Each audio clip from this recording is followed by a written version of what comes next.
ઐતિહાસિક બજેટને સુરતની મધ્યમ વર્ગની મહિલાઓએ આવકાર્યું છે અને કહ્યું કે વિદ્યાર્થીઓ માટે જે શિષ્યવૃત્તિ જાહેર કરાઈ તેનાથી રાહત મળશે, જેથી મધ્યમ વર્ગના બાળકો આગળ વધી શકશે। ગુજરાત સરકાર તરફથી જે બજેટ રજૂ કરવામાં આવ્યું છે તેની અંદર જે રીતે જાહેરાત કરી છે કે ધોરણ 9 અને 10ના વિદ્યાર્થીઓ માટે વાર્ષિક જે રીતે 10,000 રૂપિયા અને ધોરણ 10 અને 12ના વિદ્યાર્થીઓ માટે 15,000 રૂપિયાની જે જાહેરાત કરી છે તેને લઈને જે મધ્યમ વર્ગના જે વિદ્યાર્થીઓ હોય છે તેમના માટે સૌથી વધુ લાભદાયક રહેશે, કારણ કે ગુજરાત સરકાર તરફથી જે બજેટ રજૂ કરી છે તેની અંદર અલગ અલગ જે મુદ્દાઓ છે તે આવરી લેવામાં આવે છે। તો મધ્યમ વર્ગના જે લોકો છે સુરતની અંદર તેમની સાથે વાત કરીશું। તે માતાઓ જે જોડાઈ છે, કારણ કે વિદ્યાર્થીઓ માટે સૌથી મહત્વની વસ્તુ હોય છે, કારણ કે ધોરણ 9 અને 10 અને ધોરણ 12 આ મહત્વનો જે પાયો ગણાતો હોય છે। શું કહે છે ગુજરાત સરકારે જે જાહેરાત કરી છે વિદ્યાર્થીઓ માટે, કેટલી ખુશીની વાત? એ ઘણી ખુશીની વાત છે, કારણ કે અમે વિદ્યાર્થીઓને ભણાવવા માટે મૂકીએ તો છે, પણ એમનું 10મા ધોરણનું એમનું બુક્સનું ને એ બધો અમારે ખર્ચો ઘણો લાગે છે। ટ્યુશનમાં અમારે મૂકવા પડે છે, તો ટ્યુશનની પણ એમની ફી ઘણી હોય છે। તો આ અમને જે 10,000 અને 15,000નું જે એમણે આપ્યું છે બજેટ, એમાં અમને ઘણો બેનિફિટ રહેશે, અમને ઘણી રાહત પણ રહેશે આમાં। એટલે અમે છોકરાઓ માટે આગળ કંઈક વિચારી શકીશું કે એમને વચ્ચેથી અમારે ટ્યુશનમાંથી નહીં લઈ લેવા પડે, કે એમને બુક્સ અપાવવા માટે અમારે એમની જોડે કંઈક લેટગો નહીં કરવો પડે। એટલે આ રાહત અમને ઘણી ફાયદાકારક છે। શું કહેશો, કઈ રીતે વિદ્યાર્થીઓ માટે મહત્વની જાહેરાત આ વખતે બજેટમાં વિદ્યાર્થીઓને લઈને જાહેરાત કરી છે?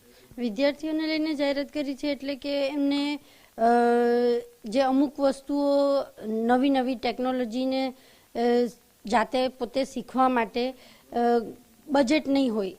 અમે જે સામાન્ય વર્ગ છે એની અંદર બજેટ એટલું હોતું નથી, એટલે ઘણી વસ્તુ અમે નથી અપાવતા, તો એના અંદર અમને રાહત મળશે હવે બાળકોના એજ્યુકેશન માટે।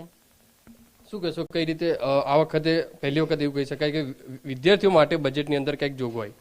હા, આપણા આદરણીય શ્રી નરેન્દ્રભાઈ મોદીએ જે આ બજેટ બહાર પાડ્યું છે એમાં ધોરણ 9, 10 અને 11, 12 એને જે 10,000 અને 15,000ની જે આપણને રાહત આપી છે એ ખૂબ જ આવકાર્ય અને આનંદનીય છે, કારણ કે મધ્યમ વર્ગના બાળકો જે 10મા 12મામાં ભણતા હોય અને એ લોકોને જે માતા પિતાના આવક જરા ઓછી હોય અને એ લોકોને આ રાહત મળે તો એ લોકો પોતાના બાળકોને આગળ વધારી શકે અને આજની 21મી સદીના ટેકનોલોજીના યુગમાં બાળકને કોઈ લેટ ગો ન કરવું પડે, બાંધછોડ ન કરવી પડે અને આગળ વધે પોતાનું બાળક, એ માટે માતા પિતા ઈચ્છતા હોય છે, તો એને માટે આગળ વધવા માટે એ લોકોને ખૂબ જ રાહતનું કાર્ય નરેન્દ્રભાઈએ કર્યું છે। શું કહેશો, કારણ કે મધ્યમ વર્ગના લોકો માટે આ બહુ ફળદાયી કહી શકાય, કારણ કે 10,000 અને 15,000 વાર્ષિક મળશે। જે નરેન્દ્રભાઈ મોદીભાઈ આ યોજના ચાલુ કરી છે એ બધા માટે સારી છે, કારણ કે મધ્યમ વર્ગના છોકરાઓને છે ને પેલું 9મો અને 10માનો ખર્ચો વધી જતો હોય, એટલે લોકો 10માંથી છોકરાને ઉતારી લે, 11, 12 આગળ ના કરાવી શકે, એટલે આ 10,000, 15,000ની તે વાર્ષિક યોજના કરી છે તે છોકરા માટે ફાયદાકારક છે, કારણ કે મધ્યમ વર્ગના લોકો હવે એવું નહીં વિચારે કે 11 પછી છોકરાને ઉતારી લેવી, એ લોકો આગળ વધારશે, 15,000 વાર્ષિક ફી મળશે એટલે એ છોકરાને આગળ ભણાવી શકશે। જે રીતે મધ્યમ વર્ગ માટે સૌથી સારી વાત કહી શકાય, કારણ કે જે 10,000 અને 15,000ની જે જાહેરાત કરી છે વિદ્યાર્થીઓ માટે, તેને લઈને મધ્યમ વર્ગના લોકો છે તે ખુશી જોવા મળી રહી છે, કારણ કે સુરતની વાત કરીએ તો સુરતની અંદર મધ્યમ વર્ગના લોકો છે તે આ બજેટને આવકારી રહ્યા છે।